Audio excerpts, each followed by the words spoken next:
Hi hello வணக்கம் எல்லாரும் எப்படி இருக்கீங்க? Welcome to our channel tech Tamil. இன்னைக்கு மறுபடியும் ஒரு மொபைல் அன்பாக்சிங். இன்னைக்கு நம்ம எந்த மொபைல் அன்பாக்ஸ் பண்ணி ரிவ்யூ பண்ண போகிறோம் அப்படின்னா Realme 8. இந்த மொபைல் வந்து இப்போ ரீசெண்டாக Realme லான்ச் பண்ணது 8 சீரிஸ். ஓகேவா? 8 சீரிஸில் Realme 8 பார்க்க போகிறோம். 5G வேரியன்ட் இல்லை, 4G வேரியன்ட். ஓகேவா? சரி, வீடியோக்குள்ள போகிறதுக்கு முன்னாடி நீங்கள் நம்ம சேனலை சப்ஸ்கிரைப் பண்ணிட்டு பக்கத்தில் இருக்க பெல் பட்டனை கிளிக் பண்ணி ஆல் ஆப்ஷன் கொடுத்துங்க. அப்போ தான் நம்ம சேனலில் என்ன வீடியோ போட்டாலும் உங்களுக்கு நோட்டிஃபிகேஷன் வரும். சரி,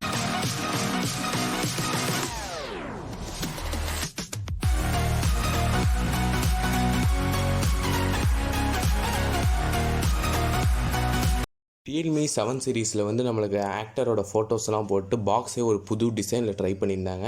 பட் இந்த டைம் பார்க்கும்போது அதுக்கும் அடுத்த ஜென்ரேஷன் Realme 8ல் வந்து பழையபடி அவங்க எப்போவுமே எப்படி பாக்ஸ் கொடுப்பாங்களோ அதே மாதிரி ஃபுல் அண்ட் ஃபுல் எல்லோ கலரில் பாக்ஸ் கொடுத்துட்டாங்க. சரி, இப்போ பாக்ஸ் மேலே எப்போவும் போல் நம்மளுக்கு நம்பர் 1 குவாலிட்டி ஸ்மார்ட் ஃபோன் இருக்குது, 8 அப்படின்னு இருக்குது. 2 சைடில் Realme 8 அப்படின்னு கொடுத்துருக்காங்க. மேலே Realmeயோட லோகோ இருக்குது. இப்போ கீழே பார்க்கும்போது ஒரு சில டீட்டெயில்ஸ் இருந்துச்சு. சரி, இப்போ நம்ம அன்பாக்ஸ் பண்ண பிறகு உள்ளே ஒரு எல்லோ கலர் பாக்ஸ் இருக்குது. அதை ஓப்பன் பண்ணோன்னா நம்மளுக்கு சிம் இஜெக்டர் டூல் கொடுத்துருக்குறாங்க.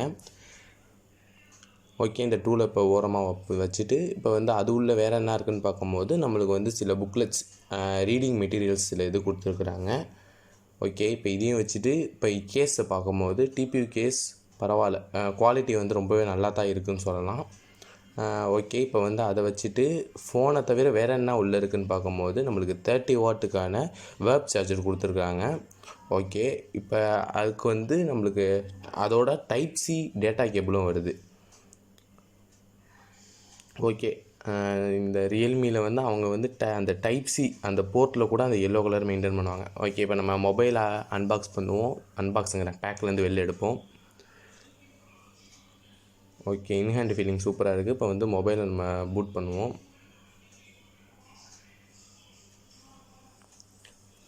ஓகே ஃப்ரெண்ட்ஸ், இப்போ பேக் சைடுன்னு பார்க்கும்போது நம்மளுக்கு பிளாஸ்டிக் பேக் தான் கொடுத்துருக்குறாங்க. இந்த தேர் டு லீப்புங்கிறது உங்களுக்கு வீடியோவில் நல்லா கிளியராக இருக்குன்னு நினைக்கிறேன். ஓகே, இப்போ நம்ம ஃபிசிக்கல் ஓரியன் பார்க்கும்போது கீழே ஸ்பீக்கர்ஸ், சார்ஜர் போட்டு, ப்ரைமரி மைக்ரோஃபோன், ஹெட்ஃபோன் ஜாக் கொடுத்துருக்காங்க. அப்படியே நம்ம ரைட் சைடு அப்படின்னு பார்க்கும்போது நம்மளுக்கு வந்து பவர் பட்டன் ப்ளஸ் வால்யூம் ரெக்கர்ஸ் கொடுத்துருக்குறாங்க. அதுக்கப்புறமா இப்போ நம்ம டாப் சைடு அப்படின்னு பார்க்கும்போது நம்மளுக்கு வந்து இப்போ இது செகண்டரி நாய்ஸ் கேன்சலேஷன் மைக் கொடுத்துருக்குறாங்க. அடுத்து நம்மளுக்கு லெஃப்ட் சைடு வந்து சிம் ஸ்லாட். ஓகே ஃப்ரெண்ட்ஸ், இப்போ நம்ம டிஸ்பிளேவை பற்றி பார்க்கும்போது 6.4 இன்ச்சில் ஃபுல் ஹெச்டி ப்ளஸ் ரெசல்யூஷனோட நம்மளுக்கு சூப்பர் AMOLED டிஸ்பிளேவோட இந்த மொபைல் வருது. அது மட்டும் இல்லாமல் இந்த டிஸ்பிளேவோட பிரைட்னஸ்ன்னு பார்க்கும்போது 1000 nits பிரைட்னஸ் கொடுத்துருக்காங்க. அதனால் அவுட்டோரில் வந்து நம்மளுக்கு பிரைட்னஸை பற்றி எந்த ஒரு பிரச்சனையும் இல்லை. நல்லாவே டிஸ்பிளே வந்து வேறு லெவலில் இருக்குது. அது மட்டும் இல்லாமல் இந்த டிஸ்பிளேயில் வந்து நம்மளுக்கு கார்னிங் Gorilla Glass 3 ப்ரொடக்ஷன் கொடுத்துருக்காங்க. அது மட்டும் இல்லாமல் நம்மளுக்கு வந்து 180 Hz டச் சாம்பிளிங் ரேட் இருக்குது. டச் சாம்பிளிங் ரேட்டை பற்றி பேசும்போது ரெஃப்ரெஷ் ரேட்டு பார்த்தீங்கன்னா ஸ்டாண்டர்டாக 60 Hz தான் கொடுத்துருக்காங்க. இந்த பட்ஜெட்டுக்கு வந்து 90 Hz கொடுத்துருக்கலாம். 120 கொடுக்கட்டி பரவாயில்ல, 90 அட்லீஸ்ட் கொடுத்துருக்கலாம். பட் 60 Hz ஸ்டாண்டர்டாக கொடுத்துருக்காங்க. ஓகே ஃப்ரெண்ட்ஸ், இப்போ நம்ம டிஸ்பிளே பற்றி பார்த்தாச்சு. அப்படியே ஃபோனை பேக் சைடு திருப்பினீங்கன்னா நம்மளுக்கு வந்து பேக் சைடு பார்க்கும்போது பேக் சைடு பிளாஸ்டிக் தான் கொடுத்துருக்காங்க. ஆனால் நல்லா கிளாஸியான ஒரு ஃபீல் இருக்குது. அதுவும் ரைட் சைடில் வந்து ஒரு மிரர் மாதிரி ஒரு ஷேடு கொடுத்துருக்குறாங்க. அதை வந்து நம்ம வெளிச்சத்தில் பார்க்கும்போது ரெயின்போ மாதிரி நல்லா கலராக தெரியுது. இப்போ அதில் ஒரு பிரச்சனை இல்லை, அந்த டிசைன் வந்து நல்லா இருக்குது. பட் இருந்தாலும் அந்த டேர் டு லீப் அப்படிங்கிறது நல்லா பெருசாக எழுதியிருக்கிறாங்க. அதை வந்து கொஞ்சம் சைஸை கம்மி பண்ணியிருக்கலாம், இல்லை எழுதாமே விட்டுருக்கலாம். அப்படி இருந்தால் ரொம்ப சூப்பராக இருக்கும். அந்த டேர் டு லீப்புங்கிறது கொஞ்சம் பெருசாக இருக்கிறதுனால எப்படி சொல்கிறது, அது இப்போ நம்மளுக்கு வந்து எல்லாருக்குமே அது பிடிக்கும்னு சொல்ல முடியாது. ஒரு சில பேருக்கு வந்து அது பிடிக்கும். என்னோட பர்சனல் ப்ரிஃபரன்ஸ் படி அது வந்து கொஞ்சம் சின்னதாக இருந்திருக்கலாம், இல்லை அது போடாமே இருந்திருக்கலாம். எனக்கு அது கொஞ்சம் பிடிக்கலன்னு தான் சொல்லணும். சரி, அதை பற்றி நம்ம பெருசாக கேர் பண்ண தேவையில்லைன்னு தான் நான் சொல்லுவேன். ஏன்னா எப்படியா இருந்தாலும் எல்லோரும் மொபைல் வாங்குற நம்ம ஒரு ப்ரொடெக்ஷனுக்காக நம்ம எப்படியா இருந்தாலும் கவர் போட தான் போகிறோம். மேக்ஸிமம் நம்ம டிரான்ஸ்பரண்ட் கவர் வந்து நம்மளில் வந்து ஒரு 90% வந்து நம்ம டிரான்ஸ்பரண்ட் கேஸை யூஸ் பண்ண மாட்டோம். பின்னாடி டிசைன் உள்ளதை தான் யூஸ் பண்ணுவோம். அப்போ வந்து அதெல்லாம் தெரிய போகிறதில்ல. ஸோ அதை பற்றி நம்ம கவலைப்படவும் தேவையில்லை. இப்போ நம்ம இந்த ஃபோனோட ஸ்டோரேஜ் பார்க்கும்போது UFS 2.1 கொடுத்துருக்காங்க. அது மட்டும் இல்லாமல் வெயிட்னு பார்க்கும்போது 187 கிராம்ஸ் கொடுத்துருக்காங்க. பரவாயில்ல, ஒரு 200 பிலோ வந்தாலே நம்மளுக்கு வந்து கொஞ்சம் வெயிட்லெஸ்ஸாக தான் இருக்கும். சரி, நம்ம பேட்டரின்னு பார்க்கும்போது 5000 mAh பேட்டரி கொடுத்துருக்காங்க. இதை நம்ம சார்ஜ் பண்ணுறதுக்கு வந்து 30 வாட் ஃபாஸ்ட் சார்ஜிங் இருக்குது. சரி, இப்போ இந்த 5000 mAh பேட்டரின்னு பார்க்கும்போது பரவாயில்ல, நம்ம என்ன தான் கேம்ஸ் எல்லாம் விளாண்டாலும் போட்டு அடிச்சு எப்படியோ ஒரு நாள் வந்துடும். லைட் யூசேஜ் பண்ணால் ஒரு நாளைக்கு மேலே கூட நம்ம தாராளமாக யூஸ் பண்ணிக்கலாம். இந்த ஃபோனோட OS பற்றி பார்க்கும்போது Realme UI 2.0 ரன் ஆகிட்டு இருக்கு. நம்ம வந்து இந்த ஆண்ட்ராய்டு 11 மேலே ரன் ஆகிட்டு இருக்கு. சரி, ஓகே, பிரச்சனை இல்லை. ரியல்மியில் வந்து நிறையா கெஸ்டர்ஸ் எல்லாம் கொடுப்பாங்க. ஸோ நம்மளுக்கு வந்து இதில் நிறைய பிரச்சனை இல்லை. கெஸ்டர்ஸை பற்றி தனியாக ஏதாச்சும் வீடியோ வேணும் அப்படின்னு யாராச்சும் எதிர்பார்க்குறீங்க அப்படின்னா கீழே கமெண்ட்ஸில் சொல்லுங்கள். நம்ம நெக்ஸ்ட்டு வந்து நம்ம ப்ராசஸரை பார்க்கும்போது இந்த ஃபோனில் வந்து Mediatek Helio G95 அப்படிங்கிற ப்ராசஸர் இருக்குது. இந்த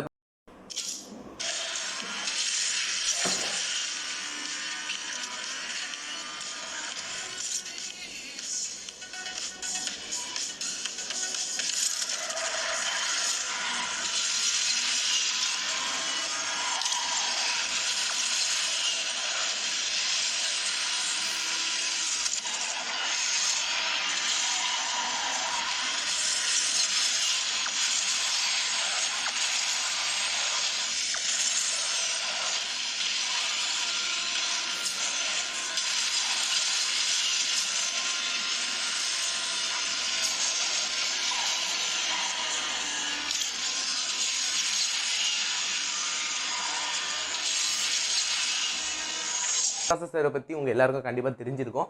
ஏன்னா லாஸ்ட் ஜென்ரேஷன்லலாம் இதே ப்ராசஸர் தான் கொடுத்தாங்க. லாஸ்ட் ஜென்ரேஷன்லேருந்து இந்த ஜென்ரேஷனுக்கு அப்கிரேட் பண்ணலை, சேம் ப்ராசஸர் தான். பரவாயில்ல, ஏன்னா சில சம்டைம் இதை விட போன ஜென்ரேஷனோட இந்த ஜென்ரேஷனில் மொக்கையாக கொடுக்கறதுக்கு பதிலாக அதே இதை மெயின்டைன் பண்ணி இருக்கிறது ஒரு நல்ல விஷயந்தான். சரி, நம்ம இன்னும் கொஞ்சம் எதிர்பார்த்தோம், ஆனால் G95 கொடுத்துறாங்க. ஆனால் G95 வந்து நல்ல மொக்க ப்ராசஸர்லாம் கிடையாது, நல்ல ப்ராசஸர் தான். போட்டு அடித்து நிறைய கேம் எல்லா கேமே ரன் பண்ணிடும். பெரிய பெரிய கேம் விளாண்டாலும் அதிகமாக நோட்டீஸ் பண்ணுற அளவுக்கு நம்மளுக்கு எங்கேயுமே லேகிங் இஷ்யூலாம் இல்லை. இந்த ப்ராசஸரோட கேமிங்க்கு எல்லாத்துக்கும் நல்லா செட் ஆகக்கூடிய ப்ராசஸர் தான். அடுத்து இந்த ஃபோனோட செக்யூரிட்டி, அதாவது ஃபிங்கர் பிரிண்ட் அண்ட் ஃபேஸ் அன்லாக்கை பற்றி சொல்லணும்னா நம்மளுக்கு இந்த வாட்டி ஃபிங்கர் பிரிண்ட் வந்து இன்டிஸ்பிளே ஃபிங்கர் பிரிண்ட் கொடுத்துருக்காங்க. ரொம்ப சூப்பரான ஒரு விஷயம். ஏன்னா வந்து இப்போ நிறையா பிராண்ட்ஸ் வந்து என்ன பண்ணுறாங்க, எல்லாருமே நிறையா பேர் சூப்பர் AMOLED டிஸ்பிளே கொடுத்தாலும் சைட் மவுண்டட் ஃபிங்கர் பிரிண்ட் தான் கொடுக்குறாங்க. இன்டிஸ்பிளே வந்து நம்மளுக்கு வந்து நிறையா பேர் வந்து இன்டிஸ்பிளேக்கு நிறைய பேருக்கு ரொம்ப பிடிக்கும். ஆனால் பெரும்பாலும் யாரும் தரவே மாட்டாங்க.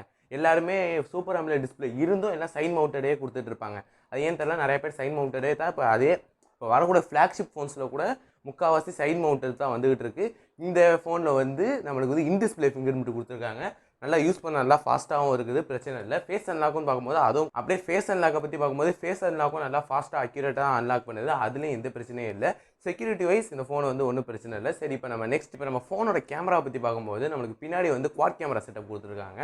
அதில் பார்க்கும்போது நமக்கு 64 மெகா பிக்சலுக்கான பிரைமரி கேமரா, அது கூடவே 8 மெகா பிக்சலுக்கான ultra wide, 2 mega pixel macro, 2 mega pixel black and white sensor கொடுத்துருக்காங்க.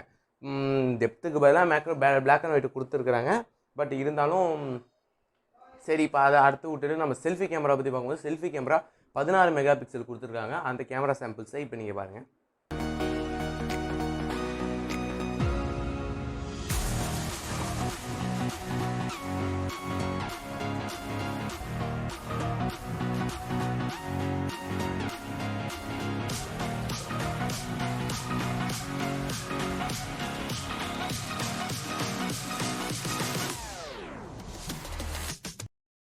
ஓகே ஃப்ரெண்ட்ஸ், இந்த கிளிப்பு பார்த்தீங்கன்னா நம்ம Realme 8 பேக் கேமராவில் 4K 30 fps வச்சு ரெக்கார்ட் பண்ணிட்டு இருக்கோம். ஆடியோ குவாலிட்டி வீடியோ குவாலிட்டி எப்படி இருக்குன்னு பாருங்கள், கமெண்ட்ஸில் சொல்லுங்கள்.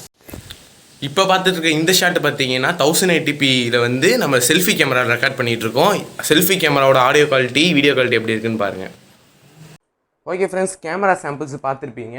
இப்போ நம்ம கேமரா பற்றி பார்க்கும்போது நம்மளுக்கு வந்து நிறைய ஃபீச்சர்ஸ் கொடுத்துருக்காங்க உள்ளே. எப்போ எல்லா ஃபோனையும் கொடுக்குற மாதிரி மேக்ரோ, ப்ரோ, டாக்குமெண்ட்லாம் கொடுத்துருக்காங்க. ஆனால் இதில் வந்து எனக்கு கொஞ்சம் பிடிச்ச விஷயம் என்னென்னா டியூவல் ரெக்கார்டிங் கொடுத்துருக்குறாங்க. அட் டயத்தில் வந்து நம்ம பேக் கேமரா, செல்ஃபி கேமரா ரெண்டையுமே யூஸ் பண்ணி வீடியோ எடுத்துக்க முடியும். இந்த ஃபீச்சர் வந்து எனக்கு ரொம்ப பிடிச்சிருக்கு. இப்போ நிறையா பேர் இன்ட்ரடியூஸ் பண்ணாங்க. ஆனால் இந்த பட்ஜெட்டில் வந்து இந்த ஃபோனில் வந்து நான் பார்க்குறேன். நான் வந்து ஃபஸ்ட் டைம் இது யூஸ் பண்ணுறேன். ஓகேவா, இந்த ஃபோனில் தான் நான் ஃபஸ்ட் டைம் இந்த ஃபீச்சர் யூஸ் பண்ணுறேன். யூஸ் பண்ண வரையும் நல்லா சூப்பராக இருந்துச்சு, எக்ஸ்பீரியன்ஸ் நல்லா இருந்துச்சு. சரி, அது மட்டும் இல்லாமல் இன்னும் கொஞ்சம் நிறைய கேமரா ஃபீச்சர்ஸும் இருக்குது. அது மட்டும் இல்லாமல் நம்மளுக்கு வந்து கேமராவில் முக்கியமாக பார்க்கும்போது நம்ம பிக்சர்ஸ், நம்ம ஃபோட்டோ எடுக்கும்போது இந்த 64 மெகா பிக்சல் கேமராக்கும் இந்த 16 மெகா பிக்சல் நம்ம நார்மலாக எடுத்தால் நம்மளுக்கு வந்து 64 மெகா பிக்சல் சென்சார் தான் இருக்குது. பட் நம்ம நார்மலாக கேமரா ஓப்பன் பண்ணால் அது 16 மெகா பிக்சலில் தான் இருக்கும். நம்ம 64க்கு மாற்றினா தான் நம்ம 64 மெகா பிக்சலில் எடுக்க முடியும். பட் அதை வந்து நம்ம எடுக்கும் போது பெருசாக ரெண்டுக்குமே வித்தியாசமே இருக்க மாட்டேங்குது. 64, 16 ரெண்டும் ஒரு சேமாக தான் இருக்குது. அந்த அளவுக்கு பெரிய டிஃப்ரென்ஸ் வந்து கண்டுபிடிக்க முடியல. ரெண்டும் அப்படியே எப்படி சொல்கிறது, ரெண்டும் சேமாகவே இருக்குது.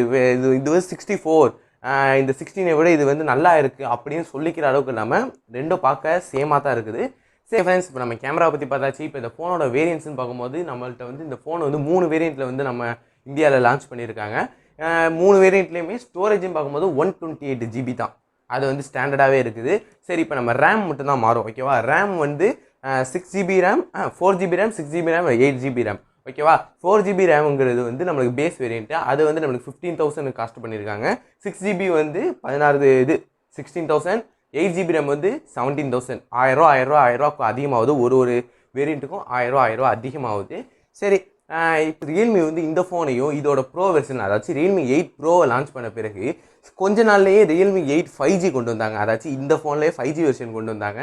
ஒரு சில சின்ன ஃபீச்சர்ஸ் தான் வரும். அதில் 5G இருக்குது, இதில் உள்ள ஒரு சில ஃபீச்சர்ஸ் வந்து கொஞ்சம் அங்கே குறையிற மாதிரி இருக்கும். அதெல்லாம் பிரச்சனை இல்லை.